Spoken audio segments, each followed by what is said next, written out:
kalau hubungan seksual nggak apa-apa sebenarnya. Kalau nggak percaya hubungan seksual itu mengeluarkan kalori yang banyak, kamu pasang smartwatch. Jadi kalau misalkan kamu nggak percaya, kamu cek aja di kalori atau kamu pasang smartwatch tuh kelihatan kalori yang kebuang. Atau pasang Whoop.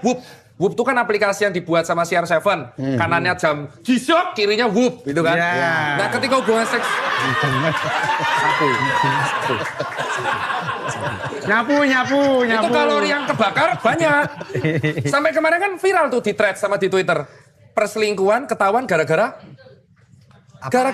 smartwatch, gara-gara kebak. Yang mana sih beritanya nggak tahu? Makanya main thread.